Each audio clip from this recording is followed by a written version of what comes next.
गुरुर्ब्रह्मा गुरुर्विष्णुः गुरुर्देवो महेश्वरः गुरुसाक्षात् परब्रह्मा तस्मै श्रीगुरवे नमः। அண்ணாமலையாய் அடியேனை ஆண்ட அன்றே ஆவியுடல் கொண்டாயனக்கோ குறையுண்டோ குறையும் குணமும் நீ அல்லால் என்னே இவற்றை என்னுயிரே எண்ணம் எதுவோ அது செய்வாய் கண்ணே முந்தன் கடலினையில் காதல் பெருக்கே தருவாயே கண்ணே முந்தன் கடலினையில் காதல் பெருக்கே தருவாயே। या देवी सर्वभूतेषु विष्णुमायेति सप्तिता नमस्तस्यै नमस्तस्यै नमस्तस्यै नमो नमः। या देवी सर्वभूतेषु चेतनेत्यभिधीयते नमस्तस्यै नमस्तस्यै नमस्तस्यै नमो नमः। या देवी सर्वभूतेषु बुद्धिरूपेण संस्थिता नमस्तस्यै नमस्तस्यै नमस्तस्यै नमो नमः। या देवी सर्वभूतेषु निद्रारूपेण संस्थिता नमस्तस्यै नमस्तस्यै नमस्तस्यै नमो नमः। या देवी सर्वभूतेषु क्षुधारूपेण संस्थिता नमस्तस्यै नमस्तस्यै नमस्तस्यै नमो नमः।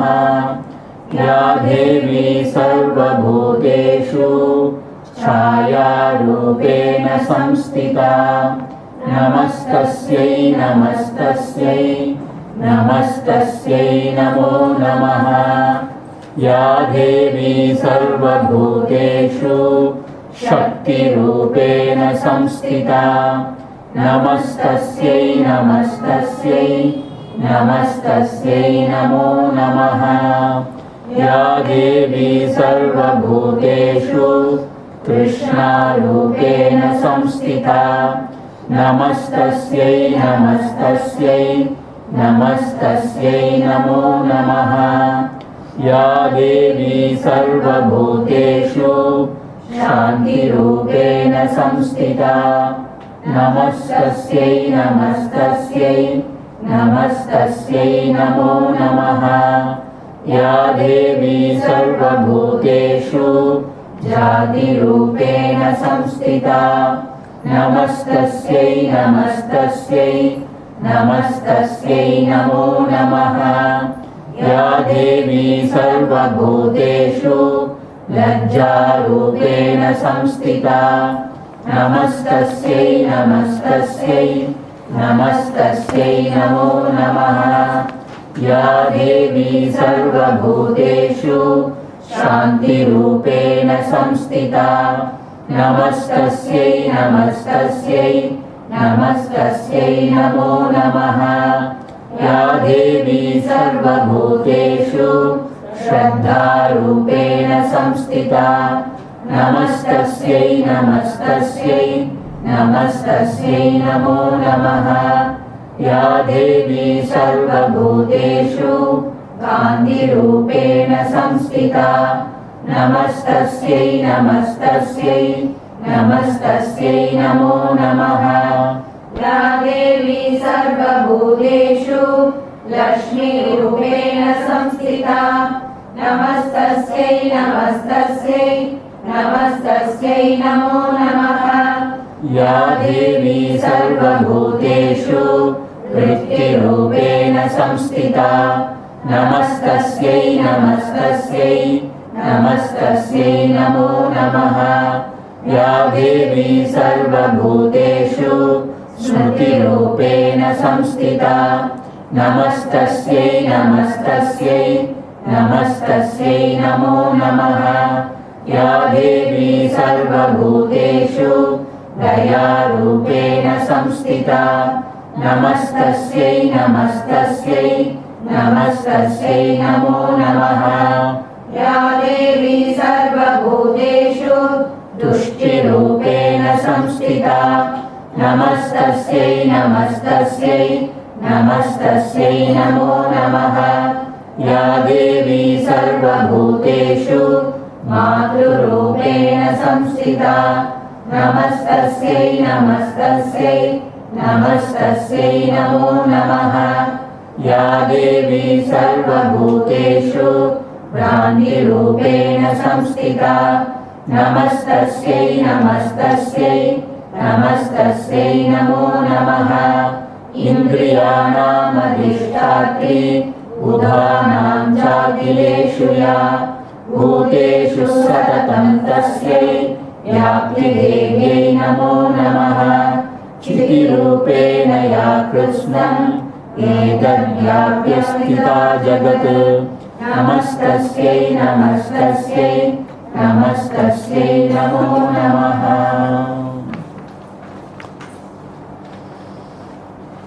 இந்த ஸ்தோத்திரம் ஏன் ரொம்ப சிறப்பானதுன்னு கேட்டால், நாம் எல்லாம் அம்பாளை வந்து ஒரு உருவத்தெலாம் வழிபடுறோம் இல்லையா. அம்பாள்னு சொன்னால் இந்த மாதிரி ஒரு ஏதோ ஒரு உருவத்தில் தான் அவளை நம்ம தியானிக்கிறோம், வழிபடுறோம்.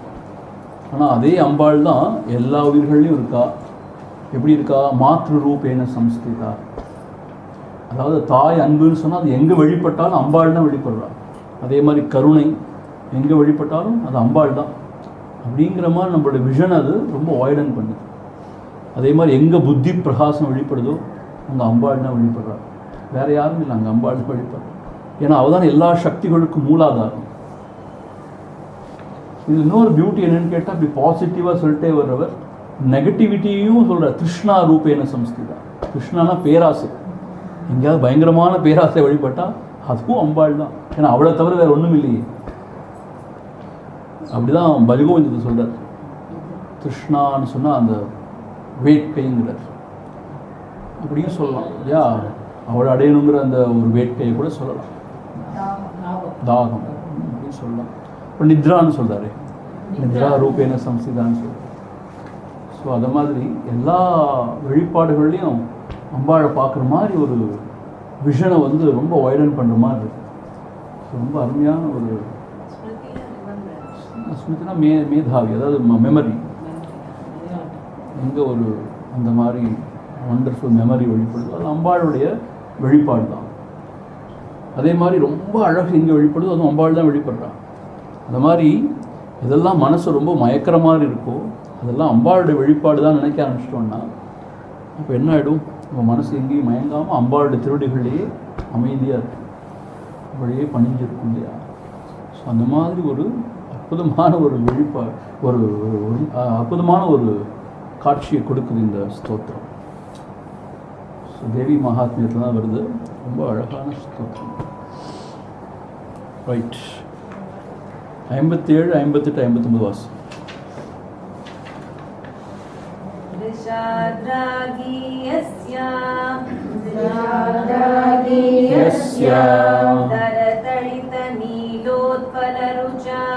दलदलितनीलोत्पलरुचा दवीयां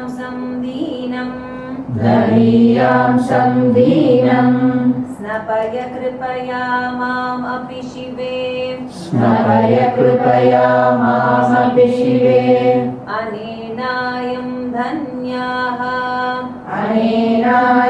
धन्याः भवति न च ते हानिरित्यता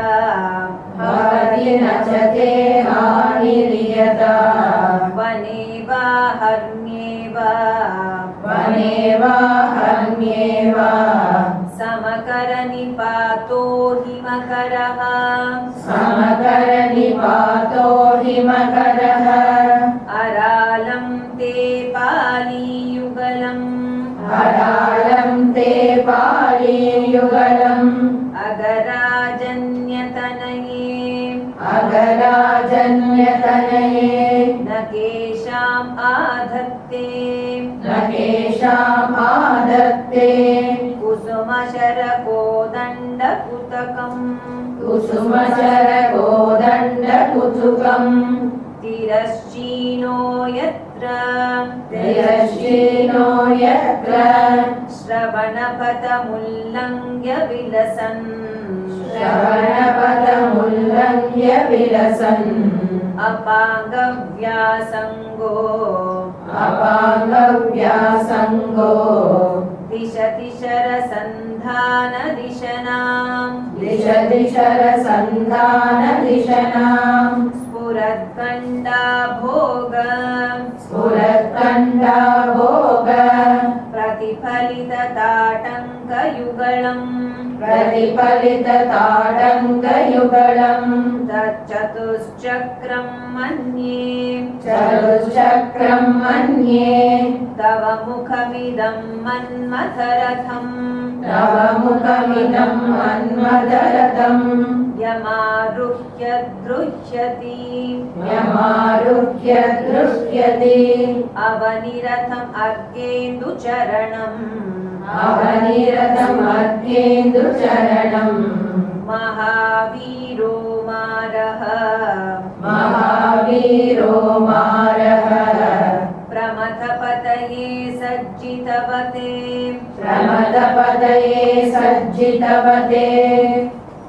ஆக ஆதிசங்கரர் கேஷாதி பாதம் வரை அம்பாள் இப்போ வர்ணிச்சுவதர். நம்ம பார்த்தோம் அவருடைய அந்த முக்குட்டம் கிரீடத்திலேருந்து ஆரம்பித்து ஒன்றாக வர்ணித்து வரும் பொழுது கடைக்கண்ணை பற்றி ரொம்ப விசேஷமாக சொல்கிறார். அதில் நம்ம போன வகுப்பு அம்பாளுடைய அந்த கடைக்கண்கள் எப்படி இருக்கான், திராகியஸ்யா, அதாவது இந்த பிரபஞ்சத்தில் எல்லோரையும் அணைத்துக் கொள்வதாக அவ்வளவு விரிந்து விசாலமாக இருக்கிறதாம். அது மாத்திரம் இல்லை, அந்த மலர்ந்து மலராத அந்த நீலோத்பலம் அதுபோல அழகாக மிக அழகாக இருக்கிற அவளுடைய கண்கள், அதிலேருந்து வர்ற அந்த கருணை மிகுந்த அந்த பார்வை. அதனால் தவீயாம்சம் தீனம் ஸ்னபய கிருபையா மாமபி சிவே, ஆகவே தீனனாகிய என்னையும் அந்த உன் கடைக்கண் பார்வையால் நீராட்டுவாயாக. தீனனாகிய என்னையும், இந்த உலகத்தில் எந்த வழியும் அறியாத, உன்னை பற்றி கொள்ளவும் தெரியாத இந்த தீனனாகிய என்னையும் உன்னுடைய அந்த கடைக்கண் பார்வையால் நீராட்டுவாயாக அம்மா என்று சொல்கிறார். ஆனால் அதுக்கு நீ என்ன புண்ணியம் பண்ண, அதுக்கு நீ என்ன பாடுபட்ட அப்படின்னா, நான் ஒன்றுமே பாடுபடலை. உண்மைதான், அது நான் பாவி தான், நான் ஒன்றும் பாடுபடலை தான். இருந்தாலும் நீ ஏன் இப்படி என் மேலே நீ அருள் செய்யணும்னு கேட்டா, இந்த உலகத்தில் இருக்கக்கூடிய இந்த சந்திரனே கூட பாகுபாடு பார்த்தா தன்னுடைய அந்த அமிர்தமயமான கிரணங்களை பொழிகிறான். அவன் எல்லா இடத்தும் சமாதானம் பொழிகிறான். ஒரு பெரிய ஒரு மாட மாளிகையாக இருக்கட்டும், இல்லை ஒரு சாதாரண ஒரு சாக்கடையாக இருக்கட்டும், எங்கேயா பார்த்தாலும் ஒரே மாதிரி தானே ஒருத்தன் நிலவழியை குடிக்கிறான். அவனே அப்படி சமதிருஷ்டியோடு இருக்கும் பொழுது நீ பேதப்படுத்தலாமா? இவன் புண்ணியம் செய்தவன் புண்ணியம் செய்யாதவன். ஆகவே நான் எப்படி இருந்தாலும் என் மீது உன்னுடைய கருணை கடைக்கண் பார்வையை கொண்டு என்னை நீராட்டுவாயாக என்று சொன்னார். அனேன அயம் தன்யஹா பவதி, என்னாகும்? அதனால நான் தன்யனாவேன், மிகவும் பாக்கியசாலியாவேன். அதனால் உனக்கும் ஒரு நஷ்டம் இல்லையே. நச்சத்தே ஹானி ரியதா இயதா, இதனால் உனக்கு என்ன நஷ்டம் வந்துட போகுது? உனக்கு ஒன்றும் நஷ்டம் இல்லையே. ஆகவே நீ எந்த ஒரு காரணமும் சொல்லாமல் என் மீது உன் கடைக்கண் பார்வையை செலுத்துவாயாக என்று ரொம்ப அழகாக சொன்னார். ஸோ நம்ம ஏற்கனவே பார்த்தோம், அம்பாளுடைய நேர் பார்வை நம்ம தாங்க முடியாது. ஆகையோட கடைக்கண் பார்வை தான் ரொம்ப அருமையானது.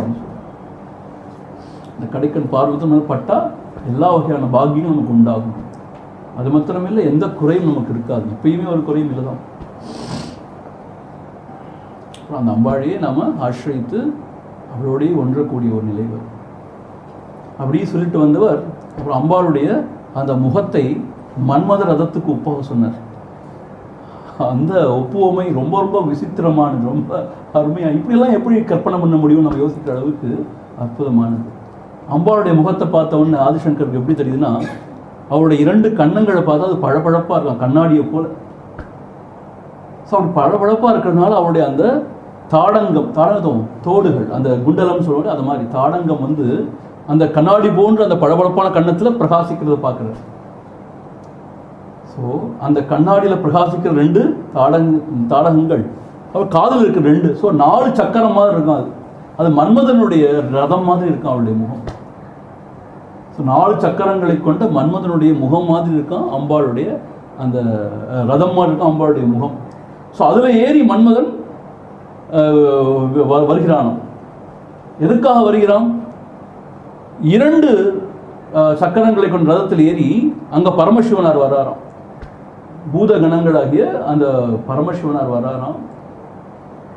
அதாவது அக்னி, இது சூரியன் சந்திரன்கிற 2 சக்கரங்களை கொண்ட பூமி ஆகிய ரதத்தில் வராராம். அம்பாளுடைய முகமாகிய ரதத்தில் அந்த மன்மதன் வர்றதுனால அப்பேற்பட்ட பரமசிவனாரே எதிர்க்க துணிகிறான். என்ன அர்த்தம்? அம்பாளுடைய அந்த முகத்துடைய அழகு, சௌந்தர்ய லஹரின்னு சொல்லலை, ஆனந்த், அந்த மாதிரி அழகு பெருக்கானது. அந்த சிவனார்னா யாரு? எப்பயும் அகமுகப்பட்டு ஆத்மாவோடு இருக்கக்கூடிய சிவனாரையே மயக்கும் வல்லமை படைத்தது. ஸோ இங்கே மன்மதன் ஏறி வரன்னு அர்த்தம், அவரை கூட அந்த முக அழகானது மயக்கி விடுகிறது. அப்படிப்பட்ட அம்பாளுடைய முக அழகு அப்படின்னு அங்கே வர்ணிச்சிருக்கார். ஸோ இப்படி வர்ணிச்சுட்டே வர்றவர் இப்போ அம்பாளுடைய சொல் இனிமை, அவருடைய குரல் சொல் இனிமை, அதை பற்றி சொல்லப்படுறார். இப்போ இந்த செய்யுளில் பார்த்தீங்கன்னா 2 வகையாக பொருள் சொல்கிற மாதிரி இருக்கு. இதை இங்கே இந்த அண்ணான்னு சொல்கிறவர், அதாவது ராமகிருஷ்ண மிஷன் பப்ளிகேஷன் அண்ணான்னு சொல்கிறவர் ஒரு வகையாக சொல்லியிருக்கார். அதை எதை ஆசிரியர் சொன்னார் எனக்கு தெரியல. ஆனால் அது தவிர நிறைய பேர், லக்ஷ்மிதரர் போல நிறைய பேர் இதுக்கு பாஷ்யம் எழுதியிருக்காங்க. அவங்களுடைய பாஷ்யத்தில் வேறு மாதிரி அதை அணுகி வேறு மாதிரி அதுக்கு பொருள் சொல்லியிருக்காங்க. ஆனால் 2 பொருளுமே சரியாக தான் வருது. இந்த சமஸ்கிருதங்கிறது அவ்வளோ அற்புதமான லாங்குவேஜ். அதில் ஒரு வார்த்தை முன்ன பின்ன போட்டால் எல்லா பொருளும் மாறிடும். ஸோ அப்படி 2 பொருளாக சொல்லியிருக்காங்க. அது 2யுமே நம்ம பார்ப்போம். 2மே வந்து இங்கே உகந்ததாக தான் இருக்குது. அது அண்ணா குறிப்பில் கொடுத்துருக்காரு, இப்படி லக்ஷ்மிதரர்லாம் இந்த மாதிரியும் பொருள் சொல்லியிருக்காங்கன்னு குறிப்பில் கொடுத்துருக்காரு. அதை நம்ம பார்ப்போம். ஸோ அம்பாளுடைய மதுரமான சொல்லோசை அதை பார்க்க போகிறோம்.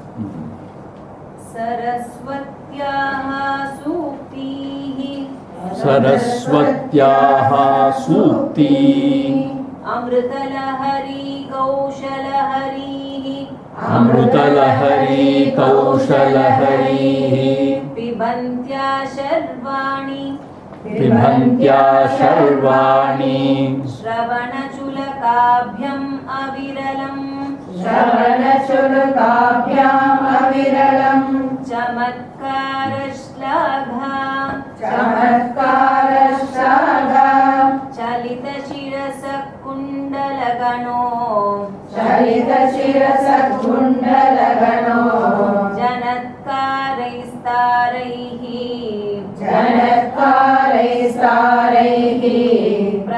रविवचनमाचष्ट इव ते रविवचनमाचष्ट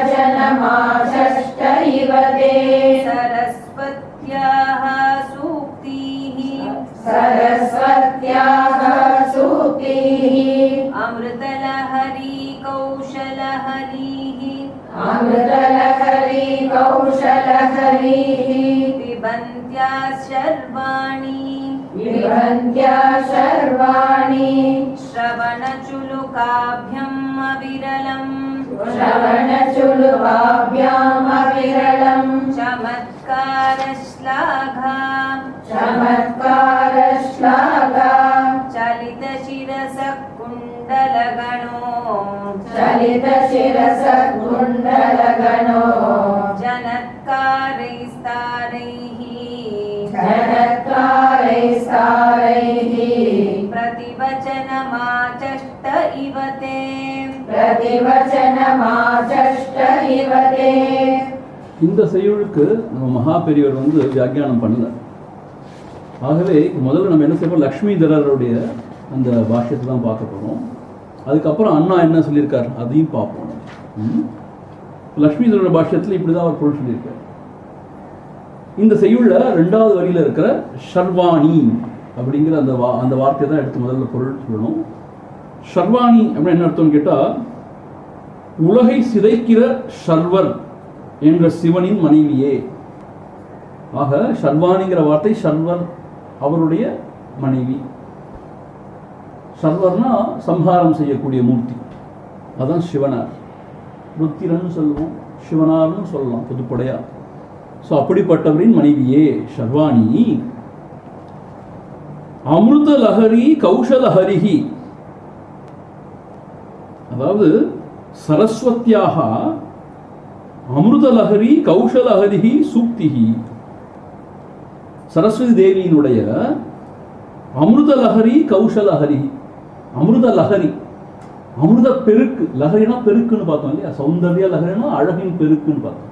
இங்கே அமிர்த லஹரின்னு சொல்ற, அமிர்தம் போன்ற அமிர்த பெருக்காகிய, அதனையும் கௌஷலஹரிஹி அதனையும் தோற்கக்கூடியதாகிய, ஹரிஹினா தோற்கடிக்கக்கூடியது, அதனுடைய அந்த என்ன வல்லமையையும் தோற்கடிக்கக்கூடியதாகிய சரஸ்வதி தேவியாருடைய சூக்திஹி, அவளுடைய அந்த அதாவது அவள் பாடுறாளாம்.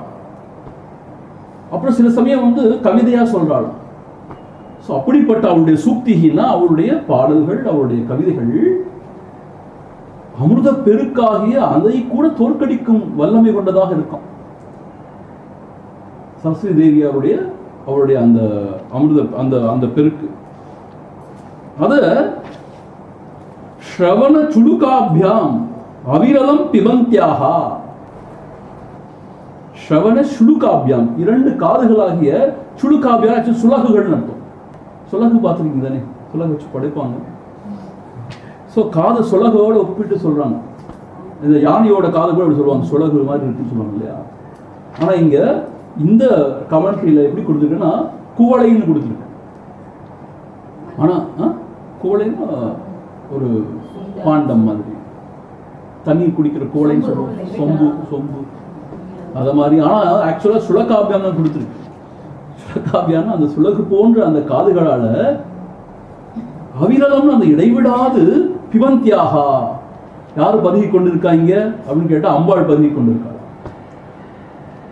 ஸோ சரஸ்வதி தேவியார் அமிர்த பெருக்காகிய அதை கூட தோற்கடித்து விடும் அளவிற்கு இருக்கக்கூடிய அந்த அவருடைய அந்த கவிதைகளையும் பாடல்களையும் தன்னுடைய 2 காதுகளையும் சுலகாக்கி கொண்டு அதை கொண்டு அப்படி பருகி கொண்டிருக்கிறாள். பிபந்தியாக அம்பாள் வந்து அப்படி ஒரு ரசிகையாம்.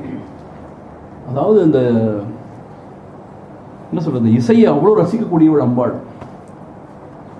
அப்படி குடிச்சு கொண்டிருக்கும்போது என்ன செய்யறா அப்படின்னு கேட்டா, சமத்கார ஸ்லாகா சலித சிரசகா. சமத்கார ஸ்லாகா, அந்த பாட்டுடைய அந்த சமத்காரன் அர்த்தம் அந்த மேன்மை, அந்த அற்புதத்தை. ஸ்லாகா ஆஹா பாராட்டி, ஷபாஷ் ஷபாஷ் பாராட்டி, சலித சிரசகா தலை ஆட்டி கொண்டிருக்காள். சிரசகான தலை, சலித்தம்னா ஆட்டு கொண்டு இருக்குது. ஸோ அதை காதால பருகி கொண்டு ஆஹா ஆஹா அப்படின்னு தலையை அசைத்து கொண்டிருக்காள். அப்படி தலையசைக்கும் என்ன ஆகுது? அப்படி ரெண்டு குண்டலங்களும் ஆடுதான். குண்டல கணஹா, குண்டல கணம் ப்ளூரல்ல சொல்லியிருக்கு. ரெண்டு தானே குண்டலம், அது எப்படி ப்ளூரல்ல சொல்லியிருக்குன்னா ஒரே குண்டலத்திலே பல வகையான குண்டலங்கள் தொங்குமா. அந்த மாதிரி சில அந்த காலத்துல இருந்திருக்கு போல. அதெல்லாம் வேற விரிவா சொல்றாங்க, நம்ம கமெண்ட்ரியிலேயே சொல்லியிருக்கு. குண்டல கணஹா அது ஆடுதான். அப்படி ஆடும்போது ஜனத்காரைஹி தாரைஹி, ஜன ஜன ஜன ஜனங்கிற ஒரு ஒளிப்பெருக்கு எழுப்புதான். ஜன ஜன ஜன ஜனன்னு சொல்லிட்டு அது எப்படி இருக்கான்? பிரதிவச்சனம் ஆச்சஷ்ட இவ. தே குண்டல கணகான தே வந்து அந்த குண்டல கணத்தோட சேர்க்கணும். உன்னுடைய குண்டல கணங்கள், தேங்கிற கடைசி சொல்லிருக்கு இல்லையா, அதை குண்டல கணத்தோட சொல்லணும். உன்னுடைய குண்டல கணங்கள் இப்படி ஆடுகின்றன. அப்படி ஆடும் பொழுது ஜன ஜன ஜன என்று ஒழிக்கின்றன. அது எப்படி இருக்குன்னு கேட்டா பிரதிவச்சனம் ஆச்சஷ்ட இவ, ஏற்புரை வழங்குவது போல, ஆமா ஆமான்னு ஆமோதிக்கிறது போல இருக்கும். அம்பாள் ரசிக்கிறாள், ஆஹா சபாஷ் சபாஷ்னு. அந்த குண்டலங்களும் ஆமா ஆமா ரொம்ப அருமையா இருக்கு அருமையா இருக்குன்னு சொல்ற மாதிரி இருக்கும். ஸோ ஜட சம்பந்தமான அந்த குண்டலங்கள் கூட அந்த சரஸ்வதி தேவியாருடைய அந்த நாவிலிருந்து வரக்கூடிய அந்த கவிதைகளையும் அந்த பாடல்களையும் ஆமாம் ஆமாம் அற்புதமாக இருக்கிறது அப்படி சொல்ற மாதிரி இருக்கும். அந்த சவுண்ட் ஜன ஜன ஜன ஜனன்னு ஒலிக்கிறது. ஜனத்காரைக்குன்னா ஜன ஜன ஜன ஜனன்னு சொல்லியிருக்கீங்க, அப்படிதான் இங்க சொல்லியிருக்கு. நீங்கள்லாம் குண்டலம் போடுறீங்க, அப்படிதான் வருமானு எனக்கு தெரியல, நீங்க தான் சொல்லணும். ஜன ஜன ஒலியால். ஆக பிரதிவச்சனம் ஆசஷ்ட இவத்தே. ஸோ ஆக இப்படி அம்பாளுடைய குண்டலங்கள் ஜன ஜன ஜன ஜன ஒளி எழுப்புதே, அந்த ஒளியை தியானித்தா அது ரொம்ப பரம மங்களகரமும். அதை தியானிக்க சொல்றதா இந்த லக்ஷ்மிதரருடைய இந்த வியாக்கியானம் அமைந்திருக்கு. ஸோ இது ஒரு வகையான வியாக்கியானம். இன்னொரு வகையான வியாக்கியானம் என்ன அப்படின்னு கேட்டா, இங்க சர்வாணி அம்பாளை சொல்லிட்டு அமிர்த லஹரி கௌஷலஹரி, அதாவது அந்த அமிர்த பெருக்கின் இனிமையும் தோற்கடிக்கக்கூடிய தே உன்னுடைய சூக்திஹி, சொல்ல முதத்தை இந்த தேயை கொண்டு போய் எங்க சேர்க்கிறார்? சூக்தியோட சேர்த்துறார். உன்னுடைய அந்த சொல்ல முதமானது அப்படி பிரமாதமா இருக்கு, அந்த அமிர்த லஹரியும் தோற்கடித்து விடக்கூடியதா இருக்கு இல்லையா. அத சரஸ்வதி தேவியார் இரண்டு காதுகளையும் சுலகாக்கி கொண்டு அவள் கூடி அப்படியே பருகுகிறாளாம். அம்பாளுடைய அந்த அற்புதமான இனிமையான அந்த சொல் அமுதத்தை அவள் பருகுகிறாளாம். அவள் தலையசைத்தது ஆமோது சபாஷ் ஆஹா ஆஹான்னு சொல்றாளாம். அவளுடைய குண்டலங்கள் ஜன ஜன ஜன ஜன என்று ஆமாம் ஆமாம்னு அதை ஆமோதிக்கின்றாள். அப்படியும் பொருள் சொல்றான்னு சொல்லியிருக்கு. ஸோ இங்கே தேங்கிற வார்த்தை எங்கே போட போகிறோம் அதை பொறுத்து தான் இருக்கு. ஸோ ஷர்வாணி, அதாவது இந்த ஷர்வா என்று எல்லாவற்றையும் சம்ஹாரம் செய்யக்கூடிய மூர்த்தியா சிவனின் மனைவியே உன்னுடைய தே சூக்திஹி அப்படின்னு சொல்லிட்டா என்ன ஆயிடும்? உன்னுடைய அந்த அமிர்தமயமான அமிர்தத்தையே வெல்லக்கூடிய அந்த சூக்திஹி, அந்த பாடல்கள் சொல்லோசை, அதை சரஸ்வதியாக பிபந்தியாக சரஸ்வதி தேவியாக பருகி கொண்டிருக்கா, தன்னுடைய இரண்டு காதுகளையும் சுழகாக்கி கொண்டு. ஆக அப்படி அவ பருகி கொண்டிருக்கும்போது சமத்காரஹ ஸ்லாகா, அதனுடைய அந்த மேன்மை அற்புதத்தை, சமத்காரம் அதான் அர்த்தம். ஸ்லாகான ஸ்லாகித்து, ஸ்லாகித்துன்னு சொல்றோம் இல்லையா, தலை அசைக்கிறான், சலித்தம் சிரசகா, தலை அசைக்கிறான். அப்போ இந்த குண்டல கணங்கள் ஜனத்காரேஹி தாரைஹி அப்படி ஜன ஜன என்று ஆமோதிக்கணும், ஆமா ஆமா ஆமோதிக்கணும் அப்படின்னு சொல்லலாம். ஸோ ஆக இங்கே அம்பாளை பற்றி வர்றதுனால அம்பாளோட குரலோட இனிமை அப்படிங்கிறதா இப்படியும் பொருள் சொல்லியிருக்காங்க. ஆனால் இன்னொரு வகையாக அந்த அம்பாளுடைய அந்த ரசிகத்தன்மையை கொண்டு வர்ற மாதிரி, அவள் ரசிக்கும் பொழுது அவளுடைய குண்டலங்கள் எவ்வளோ அழகாக ஆடுது, அப்போ என்ன மாதிரி ஒளி எழுப்புது, அது எப்படி இருக்குது, ஆமோதிக்கிற மாதிரி இருக்கு அப்படிங்கிற மாதிரி இருக்கு பொருள் சொல்லியிருக்காங்க. ஸோ எது சரி எது பிழைன்னு கேள்வி கிடையாது. இது அழகு என்னன்னு கேட்டால் எப்படி வேணால் அந்த பொருள் சொல்லலாம், எப்படி நமக்கு மனசுக்கு ரொம்ப உகந்ததாக, எப்படி ரொம்ப ஏற்புடையதாக இருக்கோ அப்படி நம்ம எடுத்துக்கணும். எனக்கு என்னமோ அம்பாள் வந்து சரஸ்வதி தேவியாருடைய கானத்தை கேட்டுக்கொண்டு ஆஹா ஆஹான்னு இயக்குறதா ரொம்ப அற்புதமாக இருக்கு. அவளுடைய குண்டலங்கள் ஆடும் பொழுது ஜன ஜன ஜன ஜனன்னு ஆமாம் ஆமாம் ஆமோதிக்கிற மாதிரி இருக்கிறதா ரொம்ப அருமையாக இருக்கு. ஸோ அப்படி இங்கே அம்பாளை பற்றி இங்கே அழகாக விவரிச்சிருக்காரு. ஸோ அம்பாளுடைய குரல் இனிமைன்னு சொன்னாலும் அம்பாளுடைய அந்த ரசிகத்தன்மை அதுதான் இங்கே இதுவாக எடுத்து சொல்லியிருக்க மாதிரி நம்ம பார்க்கலாம். அடுத்த சம்பவம் असौ नासा वंशः असौ नासा वंशः तुहिनगिरिवंशध्वजपटी तुहिनगिरिवंशध्वजपटी त्वदीयो नेदीयः त्वदीयो नेदीयः फलतु फलम् अस्माकमुचितम् फलतु फलमस्माकमुचितम् वहत्यन्तर्मुक्ताः वहत्यन्तर्मुक्ताः शिशिरकरनिश्वासगलितम् शिशिरकरनिश्वासगलितम् समृद्ध्या यत्तासाम् समृद्ध्या यत्तासाम् बहिरपि स मुक्ता मणिधरः बहिरपि स मुक्ता मणिधरः असौ नासा वंशः असौ नासा वंशः तुहिनगिरिवंशध्वजपटी तुहिनगिरिवंशध्वजपटी त्वदीयो नेदीयः त्वदीयो नेदीयः फलतु फलम् अस्माकमुचितम् फलतु फलमस्माकमुचितम् वहत्यन्तर्मुक्ताः वहत्यन्तर्मुक्ताः शिशिरकरनिश्वासगलितम् शिशिरकरनिश्वासगलितम् समृद्ध्या यत्तासाम् समृद्ध्या यत्तासाम् बहिरपि स मुक्ता मणिधरः बहिरपि स मुक्ता मणिधरः அதுக்கடுத்து ஆதிசங்கரர் அம்பாளுடைய நாசி, அவளுடைய அழகான மூக்கை பார்க்கிறார். அந்த மூக்கில் வந்து இடதுபுறமாக ஒரு முத்தால் ஆன மூக்குத்தியும் இருக்கு. அதோட புல்லாக்குன்னு சொல்லுவாங்க. புல்லாக்கா புல்லாக்கு அதுவும் இருக்கா, முத்தால் ஆனதாக இருக்கா. ஸோ அதை பார்க்குறாரு. பார்த்த உடனே அவருக்கு இந்த கவிதை வருது. அம்பாளுடைய நாசியை பற்றி விளக்கமாக அதோட அழகை வர்ணிக்கிற மாதிரி இந்த பாடல் அமைஞ்சிருக்கு.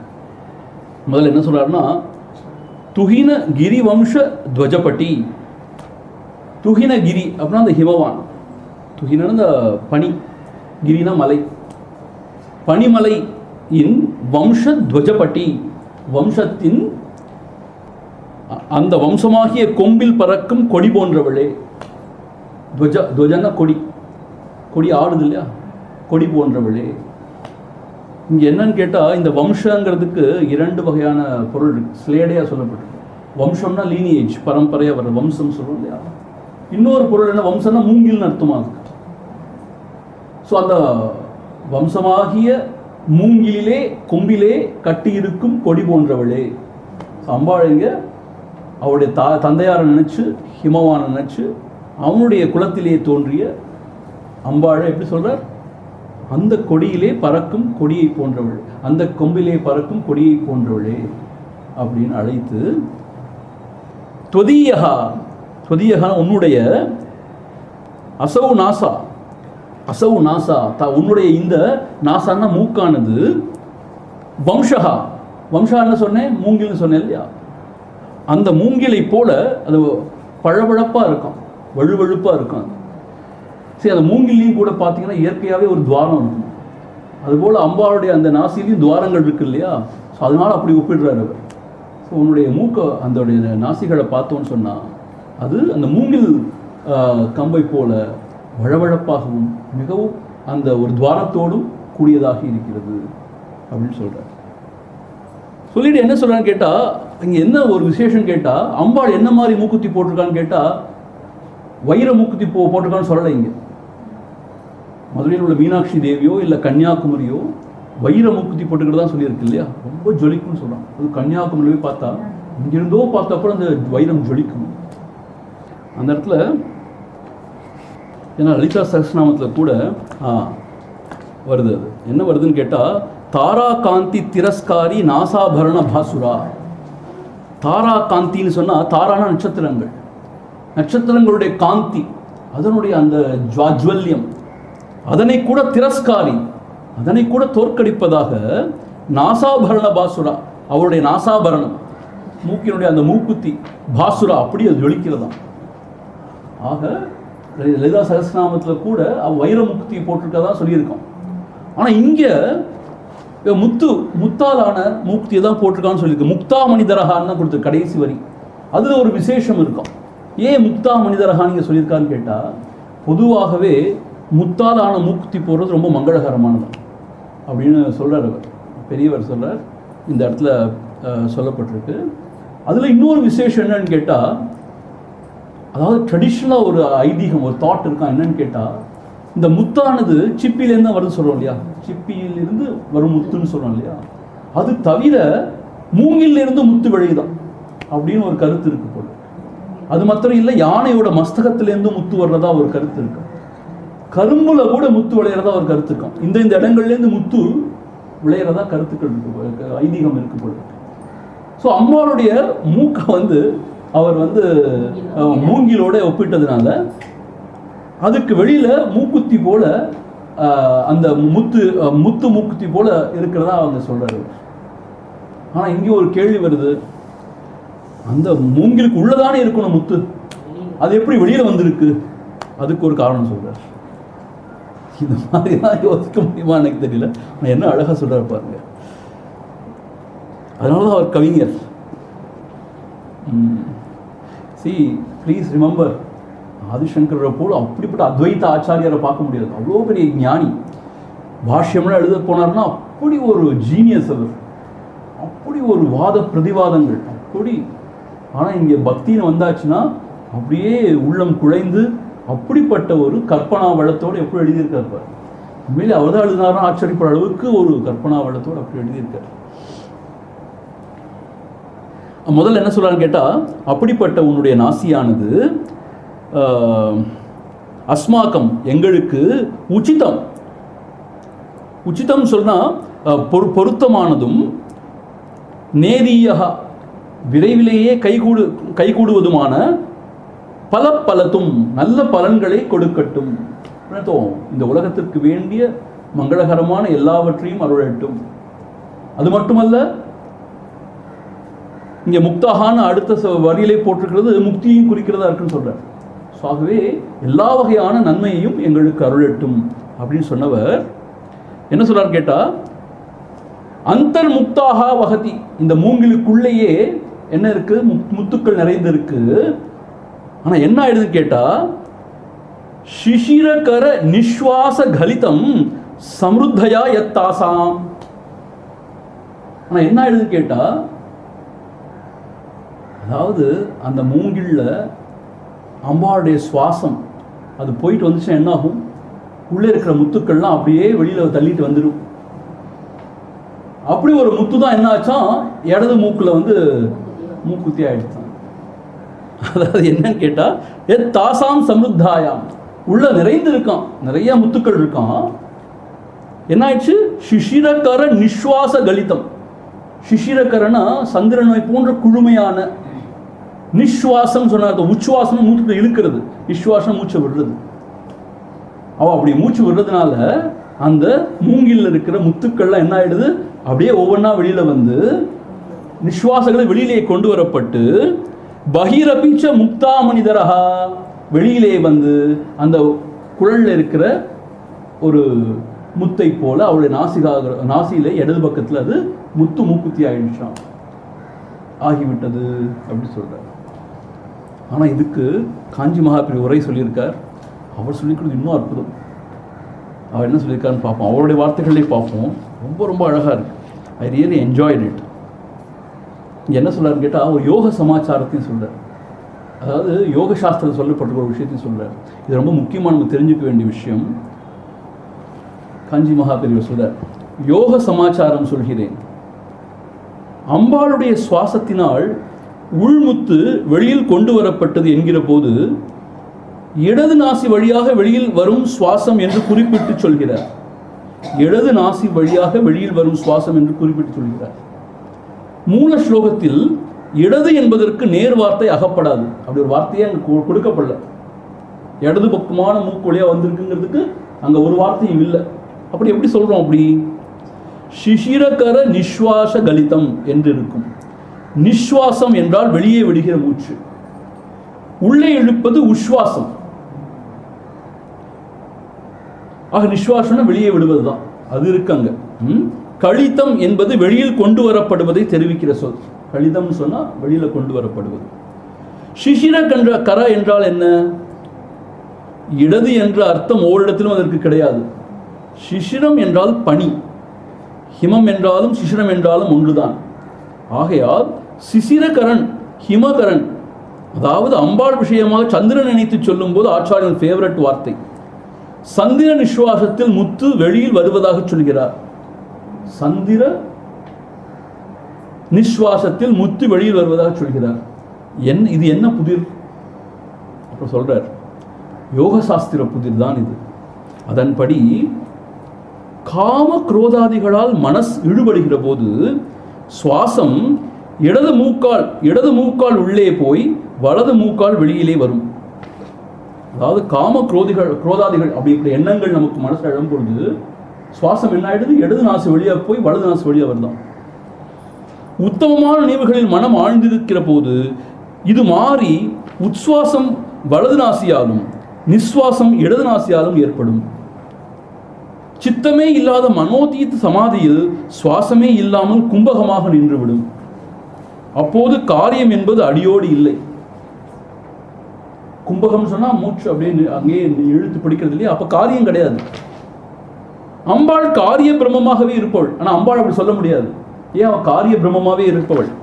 எப்போதும் கருணை என்ற உத்தமோத்தமமான சிந்தனைகள் ஆழ்ந்திருப்பவள். இதனால் அவள் வலது நாசியால் மூச்சை உள்ளே இழுத்து இடது நாசியால் அதை வெளியே விடுகிறாள். எப்படிப்பட்ட விஷயம் பாருங்க. இதை நீங்க ஒரு வாட்டி எக்ஸ்பெரிமெண்ட் பண்ணி பாருங்க. கோப தாபத்தில் இருக்கும் போதோ இல்லை விகாரமான எண்ணம் வரும்போதோ எந்த பக்கமா மூச்சு உள்ள போதும். யோகசாஸ்திரம் சொல்லுது இடது நாசி வழியா போகுது, அப்போ மூச்சு வலது நாசி வழியா வெளியில வருதான். ஆனால் ரொம்ப அருமையான ஒரு மியூசிக்கோ இல்லை நல்ல பக்தியிலையோ திளைத்து இருக்கும் பொழுது வலது நாசி வழியா எடுத்து இடது நாசி விடுறோமா, நிஸ்வாசம் இடது நாசி வழியா வருதான். ஆனால் அம்பாள் கருணையே கொண்டவளாக இருந்து அவளுடைய குழந்தைகளால் நம்மளுடைய எல்லாருடைய ஸ்ரேயஸ் நன்மையே கருதி கொண்டு இருக்கிறதுனால அவளுடைய மூச்சு வலது பக்கம் நாசியில் போய் இடது பக்கமாக வரணுமா. ஆக இடது பக்கமாக நிஸ்வாசம் பண்ணுறதுனால அங்கே முத்து வெளியில் வந்து அது வெளியில் அப்படி ஒட்டி இருக்கான். அது முத்து மூக்குத்தியாக இருக்கான். அது அப்படி சொல்கிறார். அப்போ இன்னொரு விஷயம் சொல்கிறார். ஏன் சிசிரக்கரங்கிற வார்த்தை யூஸ் பண்ணியிருக்கார்? சிசிரக்கரனா சந்திரன் குளுமையான அப்படிங்கிற மாதிரி சொல்லலாமான்னு கேட்டால் அப்படியே சொல்லலாம், குளுமையானன்னு சொல்லலாம். அதை விட இன்னொரு அர்த்தம் இருக்குங்கிறார். அது இருக்கட்டும். சிசிரகர நிஸ்வாசம் சந்திர வெளிமூச்சு என்று என்ன ஏன் சொன்னார் என்பதல்லவா கேள்வி. யோக சாஸ்திரத்தில் தான் இந்த விஷயம் வருகிறது. வலது பக்கத்தில் சுவாசம் சஞ்சரிக்கிற நாடிக்கு பிங்களா என்றும் சூரிய நாடி என்றும் பெயர். அதாவது வலது பக்கம் இருக்கிற அந்த நாசியில அந்த சுவாசம் சஞ்சரிக்கும் பொழுது அது ஒரு நாடி வழியாக சஞ்சரிக்கலாம். அது பேர் பிங்களான்னு சொல்றாங்க, இல்லை சூரிய நாடின்னு சொல்றாங்க. இடது பக்கத்தில் சுவாசம் சஞ்சரிக்கிற நாடிக்கு இடா என்றும் சந்திர நாடி என்றும் பெயர். மத்திய நாடிக்கு சுஷும்னா என்றும் அக்னி நாடி என்றும் பெயர். இடது பக்க மூச்சு குழாய்க்கு சந்திரன் பேர் இருப்பதால் தான் சிசிரகர என்றார். ஆனந்த லஹரி பாகத்தில் தான் இந்த விஷயங்கள் நிறைய சொல்லி ஆயிற்றே என்று அழகையே வர்ணிக்கும் இந்த பாகத்தில் இதை விஸ்தாரம் பண்ண வேண்டாம் என்று, ஆனாலும் விஷயஜ்ஞர்கள் சந்தோஷப்படும்படி ஒரே ஒரு வார்த்தையை போட்டு மேலே ஒன்றும் வளர்த்தாமல் அதோடு விட்டு விட்டார் அப்படின்னு காஞ்சி பெரிய சொல்றார். சாக இடது பக்கம் வந்து சுவாசம் வெளிப்படுற நாடிக்கு சந்திர நாடின்னு சொல்றதுனால தான் சிசிகர நிஸ்வாச கலிதகாங்கிற வார்த்தையை பயன்படுத்தியிருக்கார். ஆக இடது பக்கமாக தான் அவள் வந்து அம்பாள் வந்து அந்த மூச்சை விடுறாள். அதுக்கு இன்னொரு காரணம் என்ன? அவள் ரொம்ப காருண்யமாக ரொம்ப மனசு சந்தோஷமாக இருக்கும்போது இப்படி தான் மூச்சு வருது இல்லையா? அதனால இடது பக்கம்தான் நிஸ்வாசம் உண்டாகுது, காற்று வெளியில் வருது. ஆகவேதான் அந்த மூங்கிலாகி அந்த நாசி வழியாக உள்ளே இருக்கிற முத்துக்கள் அதெல்லாம் அந்த சுவாசம் வழியாக வெளியில் வந்து அது மூக்குத்தியாக அவளுடைய அம்பாளுடைய மூக்கிலே ஒழுகிறதாம். அம்பாள் ஏதோ ஒரு காலம் இடது பக்கம் மூக்குத்தி போட்டுட்டா. அதுக்கு ஆச்சாரியர் அப்படி ஒரு விளக்கத்தை சொல்றார். அது மாத்திரம் இல்லை, இன்னொரு இடத்துல இன்னொன்று சொல்றார். இந்த முக்தான்னா மூக்குத்தியும் குறிக்குமா முக்தியையும் குறிக்குமா? அம்பாளுடைய சுவாசத்தை தான் வேதம்னு சொல்லலாம். அம்பாளுடைய சுவாசம் தான் வேதமாக வெளிப்படுதுன்னு சொல்றாங்க. ஸோ ஆகவே அந்த வேதமாக வெளிப்பட்டு முக்தியை தரவல்ல அப்படி கூட அதை கருத்தில் கொள்ளலாம் அப்படிங்கிறது தான் ஒரு அர்த்தத்தங்க ஸ்லேடையாக சொல்லியிருக்கிறதா இங்கே சொல்லியிருக்காரு. ஸோ ஆகவே அம்பாளுடைய நாசி வழுவழுப்பாக அந்த மூங்கிலை போல இருக்கு. மூங்கிலுக்கும் துவாரம் இருக்கு, அம்பாள் நாசிகளுக்கும் துவாரம் இருக்கு இல்லையா? அதனால அப்படி ஒரு ஒப்புமை. அது சொன்னவர் சொல்றார், அப்படிப்பட்ட அந்த நாசியானதை தியானிக்கும் பொழுது அது எங்களுக்கு எல்லா வகையான நன்மையும் அருளட்டும்னு சொல்றார். அப்படி சொல்லி முடிச்சவர், அந்த புல்லாங்குழல அந்த மூங்கில்ல எப்பயுமே முத்து இருக்கும் தானே, முத்துக்கள் நிறைந்து இருக்கும் தானே, அதே போல இந்த நாசிலையும் முத்து இருந்துச்சான். அம்பாவுடைய அந்த இடது பக்கமாக அவர் நிஸ்வாசம் பண்ணுறதுனால அந்த முத்துக்கள்லாம் வெளியில் ஓடி வந்து ஒரு முத்து அவளுடைய மூக்குத்தியில் மூக்குத்தியாக மூக்கிலே மூக்குத்தியாக கேட்டுவார் என்று சொல்கிறார் ஆதிசங்கரர். அடுத்து அவளுடைய அந்த மூக்கு, அதனுடைய மூக்குத்தி இதை வர்ணித்தவர் அவருடைய உதடை வர்ணிக்க போகிறார். இது இன்னும் அந்த உதடை எப்படி இருக்கு அப்படிங்கிறத அதை பார்ப்போம். ஆனால் இந்த உதடுகளின் அழகை வந்து நம்ம தியானம் பண்ண என்ன ஒரு பிரயோஜனம்னு சொல்ல போறீங்க போட்டிருக்கு, நல்ல நித்திரையம் இந்த போட்டிருக்குது. இந்த உதடுகளின் அந்த அழகை வந்து நம்ம தியானிச்சோன்னு சொன்னால் நல்ல நித்திரை உண்டாகும். அம்பாளுடைய உதடுகள் தியானிக்கும் போது நித்திரை உண்டாகும் போட்டு இந்த பலன் சொல்லப்பட்டிருக்கு. ஸோ யாருக்காவது தூக்கம் வரலன்னு சொன்னால் இந்த ஸ்லோகத்தை படிக்கலாம், அம்பாவோட உதடுகளை தியானம் பண்ணலாம். சரி, இதில் இன்னொரு விசேஷம் இருக்குது. ஏன்னா சுவாமி இப்படிலாம் பேசுகிறாரு நீங்கள் நினைக்க வேண்டாம். இது ரொம்ப முக்கியமான விசேஷமான ஒரு விஷயம். சரி, பொதுவாக இந்த மனசு அழகுல மயங்குறது இல்லையா? அழகுங்கிற விஷயத்தில் இந்த மனசு மயங்கிறது இயல்பு அந்த மனசுக்கு. உலகத்திலேயே ரொம்ப அழகானது ஒரு விஷயத்தை சொல்லி, அம்பாள்னு சொல்லி, பரம்பொருள் தான் அப்படி வந்திருக்கா, அம்பாள் தான்னு சொல்லி, அவளுக்கு மீஞ்சின அழகு ஒன்றுமே கிடையாதுன்னு சொல்லி, அவளை தாயாரா சொல்லி, ஜெகத் ஜனனியா சொல்லி, கருணையே வடிவானவளா சொல்லி, அவளை நீ தியானம் பண்ணு சொல்லிட்டா, அந்த அழகை தியானம் பண்ண ஆரம்பித்த பிறகு மற்ற எல்லா அழகும் ஒன்றுமே இல்லாமல் போயிடும். அப்புறம் மனசு வேறு எந்த அழகுலையும் மயங்காது இல்லையா? அதுதான் அந்த நம்மளுடைய ரிஷி மகான்களுடைய ஒரு பெரிய ஒரு என்ன சொல்கிறது ஸ்ட்ராட்டஜின்னு சொல்ல மாட்டேன், அவங்களுடைய அந்த ஒரு வழிநடத்தல்.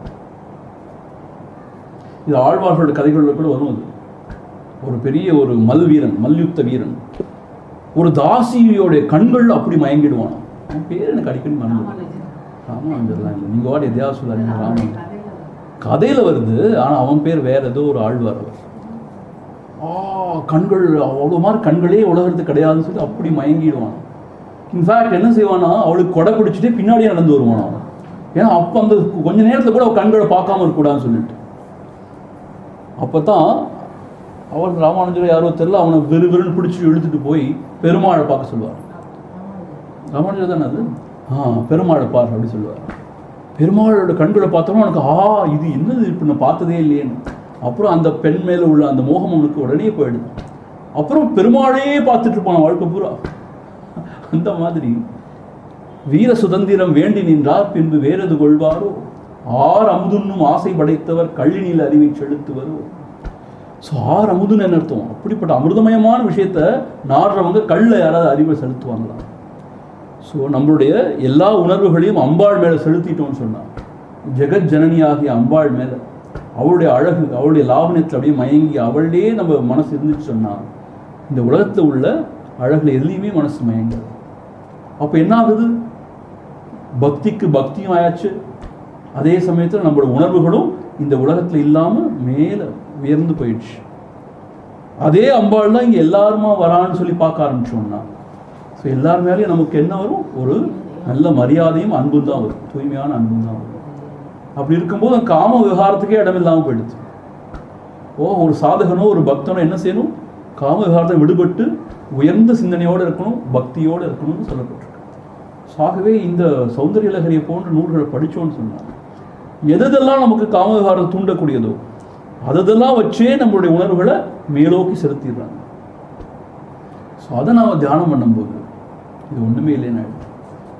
ஆக அவளுடைய கடை கண்கள், அவளுடைய முக அழகு, அவளுடைய குண்டலங்கள் அசைவது, இப்படி எது வேணால் மனசு விகாரங்கள் உண்டு பண்ண முடியும் இல்லையா? ஸோ அதையே அம்பாளை வர்ணித்து சொல்லி நம்மளுடைய மன உணர்வுகளை அவள் பால் திருப்பிடுறார். அப்படி தான் அதை நம்ம பார்க்கணும். பிரகிருத்யா ரக்தாயாஹ தவ சுததி தந்தச்சதருச்சேஹ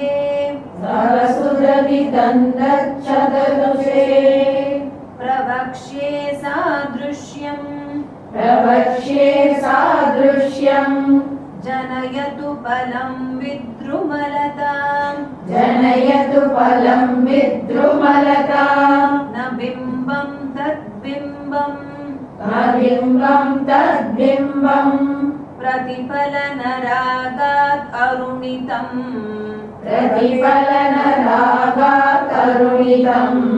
तुलाम्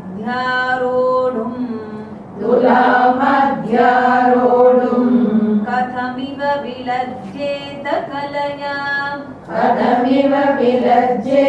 कलया प्रकृत्या रक्तायाः तव सुदति तन्दच्छदरुचेः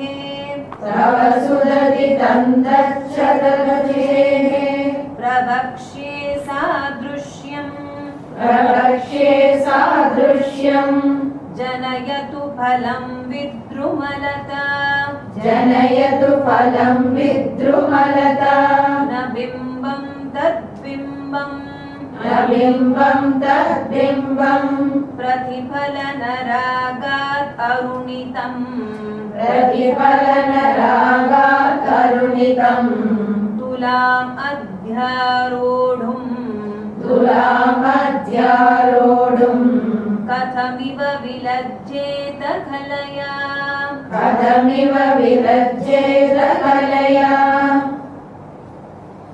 சுததி முதல் செய்யுள் இருக்கிற மூன்றாவது வார்த்தை சுததி, அழகிய பற்களை கொண்டவளே. ததினா பற்கள், சுததி அழகிய பற்களை கொண்டவளே. பிரகிருத்தியான இயற்கையிலேயே ஆரக்தாயாக மிகவும் சிவந்திருக்கின்ற தவ தந்த சதருச்சேகே, தவன உன்னுடைய தங்களுடைய தந்த சதருச்சேகே. தந்த சதன்னு சொன்னால் உதடுன்னு அர்த்தம். பற்களை மூடி இருக்குல்லையே உதடு. தந்த சதருச்சேகே, ருச்சேகேன்னு அதனுடைய காந்தி, அதனுடைய அந்த பிரகாசம், அதனுடைய அந்த அழகு. அதாவது இயற்கையிலேயே நன்றாக சிவந்து இருக்கக்கூடிய அந்த உதனுடைய அந்த காந்தி. சாதுருஷ்யம் பிரபக்ஷே, அதற்கு ஒப்புமை சொல்ல நான் விளைகின்றேன், சொல்லலாம் என்று இருக்கின்றேன். சாதுருஷ்யம் அதுக்கு ஒப்புமை. பிரபக்ஷேனா சொல்ல விளைகின்றேன். எப்படி இருக்குது? வித்ருமலதா பலம் ஜனயத்து. வித்ருமலதா அப்படின்னா பவழக்கொடின்னு அர்த்தமா. லதான கொடி, வித்ருமலதான பவழக்கொடி. பலம் ஜனயத்து, அதிலே பவழப்பழம் காய்த்தது போல, உண்டானது போல அப்படின்னு சொல்றார்.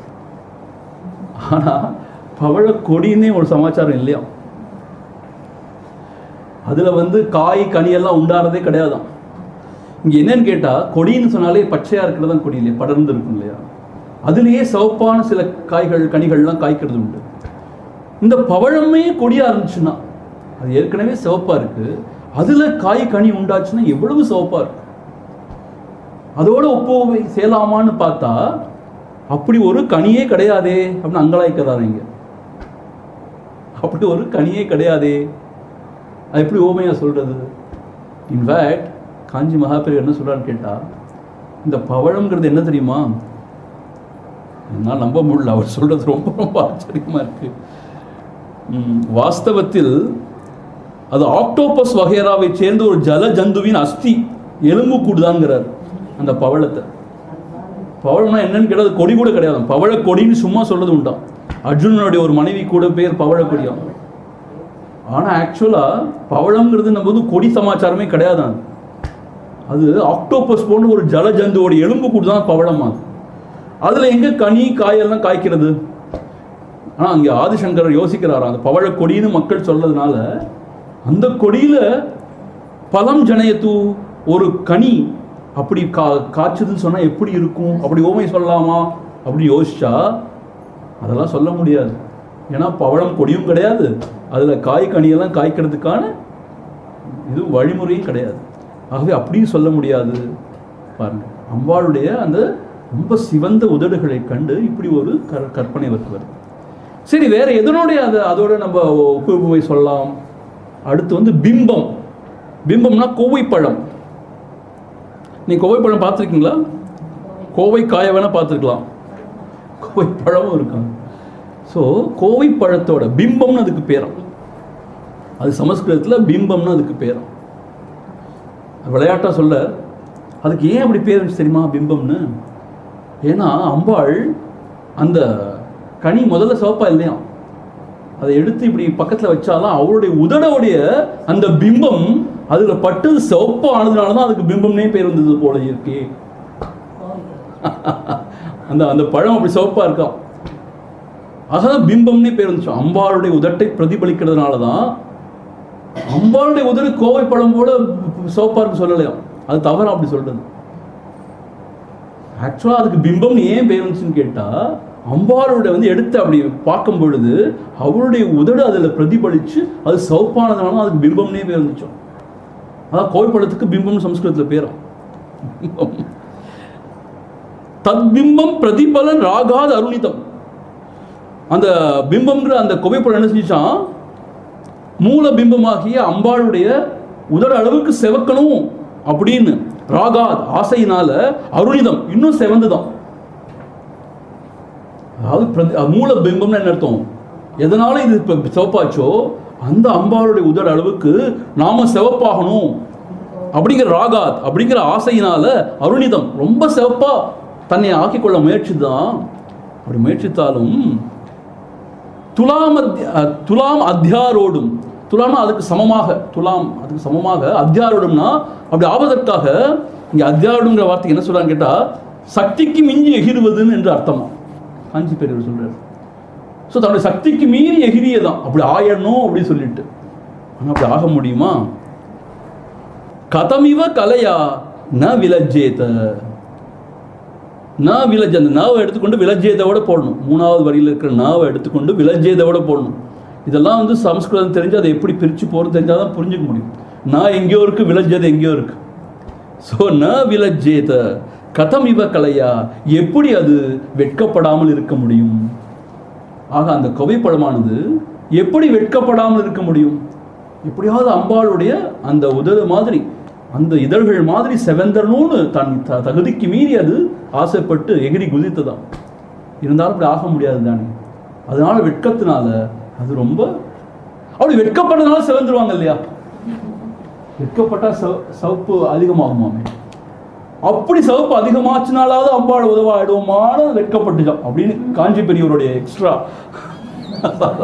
அப்படியும் அது ஆக முடியாது தானே. என்னதான் இருந்தாலும் அந்த ஒரிஜினல் அந்த விஷயமா இந்த பிம்பம் வர முடியுமா? வர முடியாது தானே என்பதனால அது ரொம்ப வெட்கப்பட்டுச்சான்.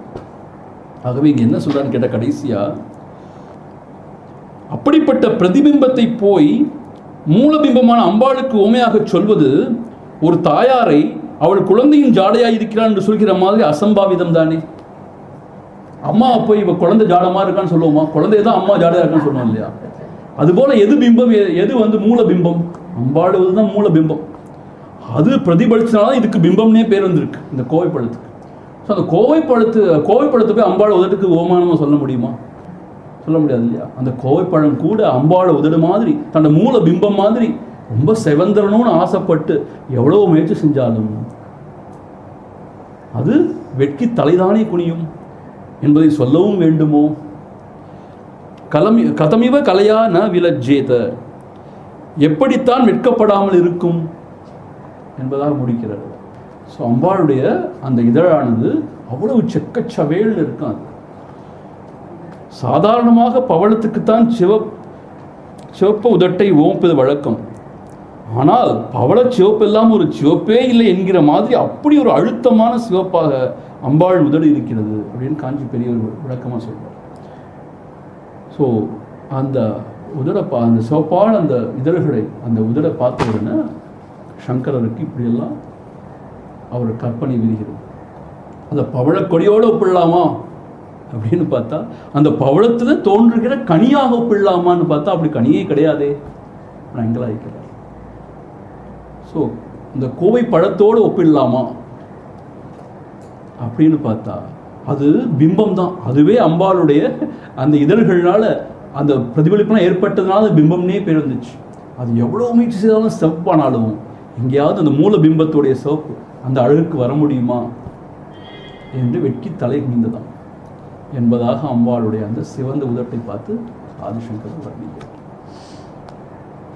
ஸோ இப்போ நீங்கள் என்ன செய்யணும்னு கேட்டால், இது இந்த அண்ணாவுடைய இந்த புத்தகத்தில் தமிழில் ஒரு வார்த்தைக்கும் தமிழில் கொடுத்துருக்கு. ஸோ அதை நீ கொஞ்சம் பார்த்து கொஞ்சம் பழகிக்கணும். அப்போ என்ன செய்யலான்னு கேட்டால், இந்த ஸ்லோகத்தை படிக்கும்போதே அந்த தான் ஞாபகம் வரணும். அப்போ தான் பிரயோஜனம். நம்ம எவ்வளோதான் அர்த்தம் சொல்லிட்டு கடைசி திருப்பி அந்த சமஸ்கிருத ஸ்லோகத்தை படிக்கும்போது எல்லாம் புதுசாக இருந்துச்சுன்னா நம்ம படித்து பிரயோஜனம் இல்லை இல்லையா? So we have to go and do some homework. அதனால தமிழில் கொடுத்துருக்காங்க எல்லாம். ஸோ ஒரு ½ அன் ஹவர் 1 hour ஸ்பெண்ட் பண்ணி திரும்ப அதில் நம்ம மனசை வச்சு லயிச்சு அம்பாளுடைய அழகை அப்படியே தியானம் பண்ணி அப்படி இந்த சொற்களையும் பிரித்து படித்து இதெல்லாம் செஞ்சால் தான் நம்ம சௌந்தரிய லஹரியை படிச்சிருக்கோம்னு அர்த்தம். அப்போ அந்த ஸ்லோகம் சொல்லும் போதே அந்த கருத்தெல்லாம் அப்படியே நம்ம மனசில் வரணும். அப்படி வந்துச்சுன்னா ரொம்ப அழகாக இருக்கும். அதுதான் அதனுடைய பிரயோஜனம். So you will stop here. ஓம் பூர்ணமத பூர்ணமிதம்